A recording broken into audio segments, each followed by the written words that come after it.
right, guys. So, as Andrew said, my name is Nick. My last name is Nail, Nick Nail, like a hammer and nail. So, nice alliteration there.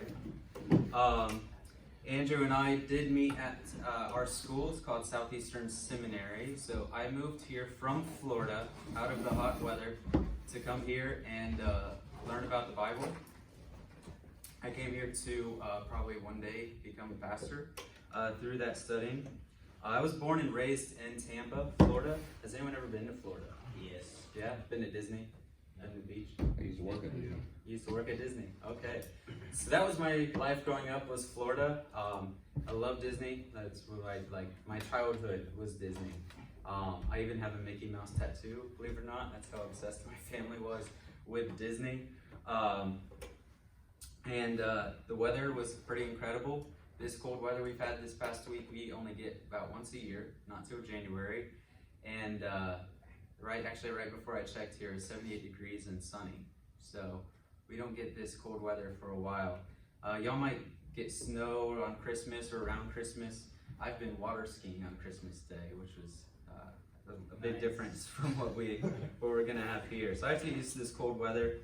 But there's a reason I moved here. And so that was to go to school. So I'm a few years older than most of you, but I'm also a few years older than even the people I go to school with. And they're all college students and graduate students. The reason that I'm a little bit older is because before I decided to become a pastor, I had a different path in life. I tried to do things my way to create the happiest, most fun life, the most successful life I could create for myself. I had jobs that paid very well. I partied hard on the weekend, but this whole time I was depressed, I was unfulfilled, I was alone. And then I was reminded of what Jesus had done for my life, how he paid the cost of my sin, and that life with him was ultimately worth it. So tonight I want to discuss the cost of following Jesus, and specifically what that means for guys your age. I'm holding this because it's very flimsy. I'm not going to be able to walk around with it. It was big. That's okay. No worries. But I want to discuss what it means to follow Jesus at your age. So I'm going to share a bit of my story, and then we're going to look at the book of Matthew and see what the Bible has to say about that. So let's think for a minute what it would look like for a 30-year-old man to come up to you, a teenager, and say, "Follow me." So imagine someone close to my age, it's not quite my age, but a little bit older than me, comes up to you and says, "Hey, follow me." No. That's kind of weird. Yeah, it's a little weird. Stranger danger. Stranger danger, yes. Call the police. It's kind of creepy. That's something it's pretty weird. Imagine if you're at work. You work at Chick-fil-A or you're at school and someone just comes up to you and says, "Hey, follow me." And that's it's kind of weird. In our society, that is very weird, but if you understand the context of, like in the Bible times, what it meant to be rabbi and disciple, it helps us understand, helps it make a little more sense. So, a rabbi at this time was a spiritual leader. He was a teacher, and it was an honor to study under him in this culture. Disciples followed the rabbi in every area of life, might even move in with them. Definitely would have to leave their family, but it was respected at this time. All Jewish men studied under the Old Testament laws in school growing up to a certain age. Then if qualified, one could be accepted through the rabbi based on merit in order to study further under that rabbi. The young Jewish men that were not accepted to study moved on with their normal lives and typical jobs as the rest of society. The interesting part here is that when Jesus approached his disciples, he chose them regardless of merit, regardless of degree. He chose fishermen, tax collectors. He didn't choose Bible scholars. He chose everyday people, many that were probably rejected by the respected rabbis of the day, to come and follow him.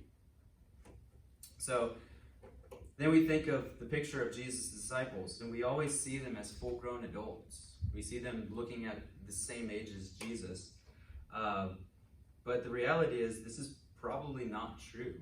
A lot of the disciples were maybe close to your ages, in their teenage years, at most in their early 20s. And so we think about the guys that, they changed the world, were more likely your age than they were my age. And we know that their ages, based on their lifespan, we know about the times and the ages that they would have died. We know that Peter was the oldest one. There was a time when, in the Bible, Peter and Jesus had to pay the temple tax, which is based on a certain age. And the rest of the disciples, there's not an account of that, which would lead them to think they're a little younger. Even James and John were fishermen on their dad's boat. So we're talking young guys. And Jesus said, "Hey, come follow me." So I was a little worried about speaking with teenagers. How can I be relatable? I'll be honest, I don't have a lot of interaction with teenagers lately. I don't have any friends that have teenage siblings. I'm not involved in youth group at my own church. So I was wondering how I could, what do I talk about, with you guys? I'm a bit older, but I was worried, do I go too deep biblically? I was worried, maybe do I water down this message? Am I even allowed to talk about the bold truths of the Bible in a certain way? But then I was reminded, Jesus asked young people your age to do some radical things. And Jesus asked these young guys to be his disciples, to be his first followers. And there's no reason to assume that these radical commands couldn't be understood by all of us in this room. So let that be an encouragement. So for myself, I wish I had better grasped this when I was your age. I heard the message often. I like the idea of following Jesus, but I wavered in my commitment and my readiness for years. Throughout college, I was growing in my faith. I had one foot out and one foot in. I was very involved in church functions. I liked what Jesus had to say, but I was also living a sinful life. I wanted to see what the world had to offer as well. I was eventually let down by some people in the church and used that as an opportunity to walk away. So through that time, I pursued a career that would make a lot of money, to buy lots of things and have future comfort. I wanted to make life about myself, and even in my Christian walk, I was unwilling to let go of this autonomy. But when you commit to Jesus, it's no longer your life to live, and you do not get to dictate it. I didn't understand this, that Jesus was truly better than the life I could come up with for myself. It took disappointment, depression, and despair for me to realize that I really needed Jesus. So, let's open our Bibles. Let's go into Matthew 16. I'll give you a few minutes if you have one. You guys want one? You should have one right over there. By your right. So Matthew 16 in the Bible is page 1490. By the way, it's page 1490. I remember. I won't follow him. Well, not well. I'll put it.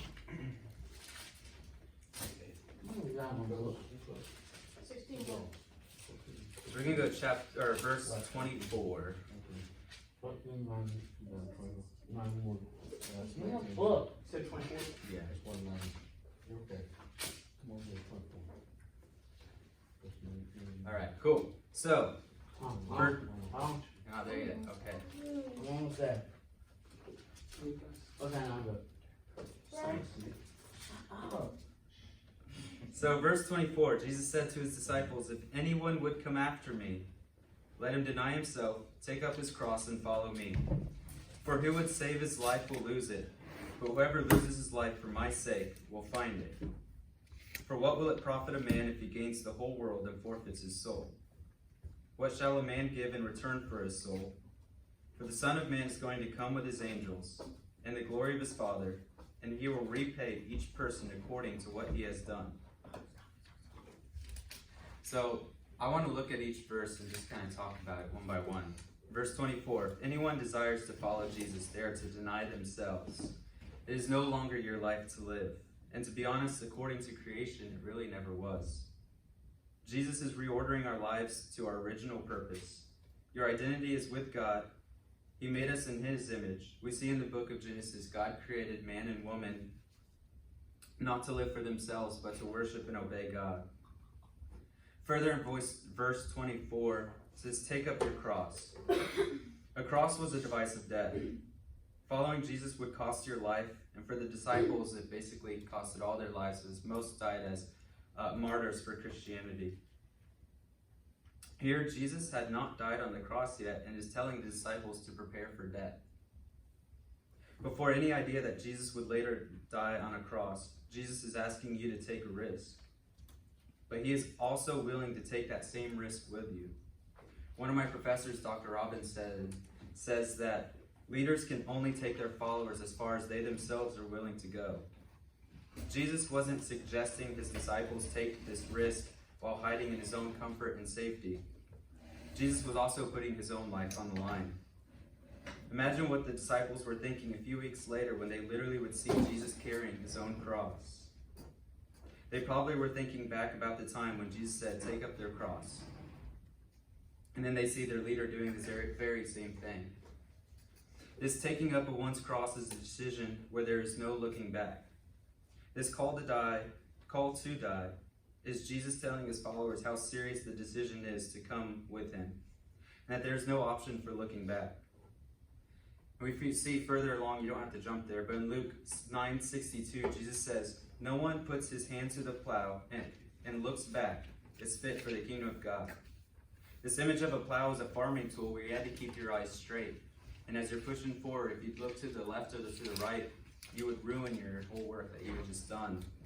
And Jesus compares that life of Christianity to following him, to keep your eyes focused and straight, because if you turn to the side, it can cause disaster. This pick up your cross statement is also echoed in Luke 14.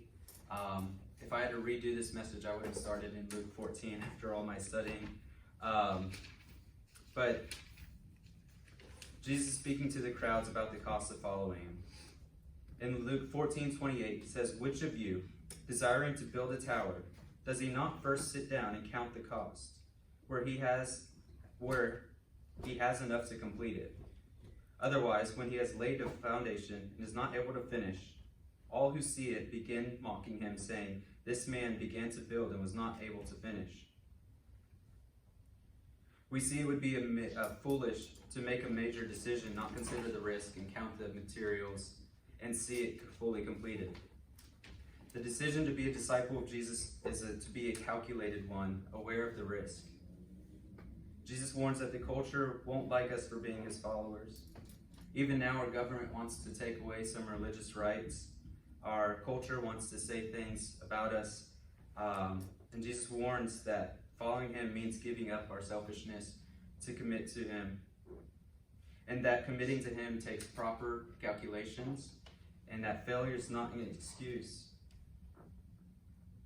Whoever saves his life will lose it. This is in verse 25. This goes back to that purpose, the original purpose of what we were created for, which we have a hard time seeing in our flawed humanity and our selfishness. In the verses before this, Jesus was telling Peter and his disciples how he must suffer many things and die. In Matthew chapter 10 is the first time Jesus uses this phrase, deny yourself and pick up your cross. Here he explains to the disciples that following Jesus can even cause family divisions, to choose God over one's own family, and that if God is the creator and ultimate authority, being obedient to him is more important than having favor of your family and your friends. Further along, what will it profit a man if he gains the world and forfeits his soul? No amount of wealth, of fun, or the perfect American dream is worth losing your soul. I told you I grew up in church. I told you that I later walked away and tried to do things my own way. When I walked away, I was purely motivated by two things, really. It was partying and money. And I needed money to fund the partying. It was a fun party. Yeah. And I wanted to live a certain image. I lived in downtown Tampa. If you don't know about Tampa, it's a pretty large city. I lived in the middle of it with a bunch of high-rises, and There was walking distance to all the shops, all the restaurants, the nightlife. It was a pretty awesome life I had kind of built up for myself. I owned nice things. I had lots of surface level friends. From the outside, it looked like my life was great. But deep down, it wasn't satisfying. Drinking was fun until you can't remember what happened the night before and you feel sick the next morning. All the friends I had were surface level because I had pushed away all the close friendships I had. I had no one to talk to about my internal struggles that I was dealing with. I lived a life in a way to impress other people, but I couldn't even impress myself. This caused depression that led to a pretty dark place. I had nothing else to turn to but Jesus. So I prayed one night, truly praying for the first time in a couple years. And I cried out to God because he had never let me go, and I had hated the life that I created for myself, all that I was chasing after, and Jesus was chasing after me this whole time. I turned to him and recommitted to following Jesus, willing to give up this American dream of life and success that I thought I wanted.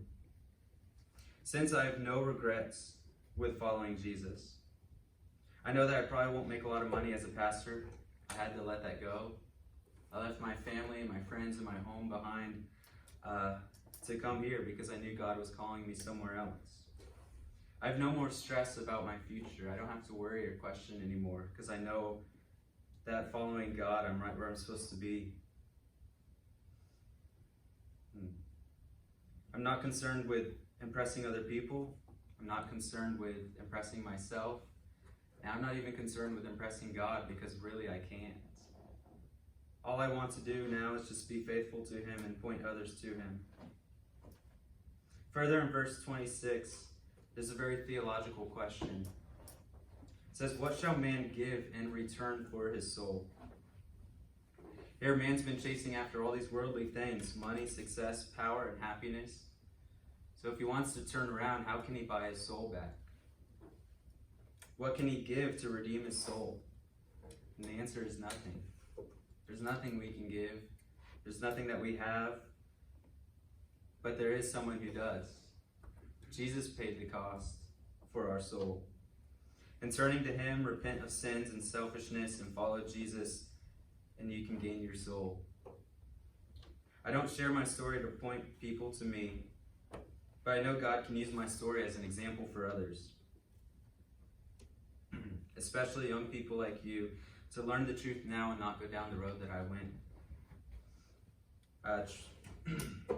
I would say, trusting in Jesus and don't concern yourself with missing out on what the world has to offer. So think about this. Where do you see yourself 10 years from now? Working. Working. Getting paid money. Getting paid money. Yeah. So then I can party and then go to God. Yeah. If you think about what you want to do and where you want to be, what's your priorities? Is career? Is it a dream job? Are you living in a specific location? What kind of family do you have? I'm gonna be rich and have a big house. There you go. And then- have like 6 kids. Don't make it a dream, make it a goal. It already is. I see you. So that's 10 years, but what about 6 years from now? What does life look like? These are big questions for people your age. You know, we still got to think about homework and about getting through high school. I hate homework. It's a lot of questions. But we want to think about setting the priorities now before you get there. You know, what future life holds. The end goal for a lot of people is retirement, going back to Florida and living in the warmth and the sun and relaxing and having no stress. There's this idea of this American dream, this American expectation that has been put on us, and I would challenge that to say, I wonder if that's in line with what Christ has for our lives. So think about that. I'm not saying that everyone has to become a pastor or a missionary. We definitely need Christians in our common day-to-day environments. But make your day-to-day objective about following Jesus and not impressing others. One will always let you down, but follow Jesus and gain your soul. And that's what I wanted to talk about. So, I have a song that it's not my own. but it kind of speaks to this idea of impressing others, trying to live for some other priority. So it's not something you have to sing along. I would just say, think about the lyrics, think about the words,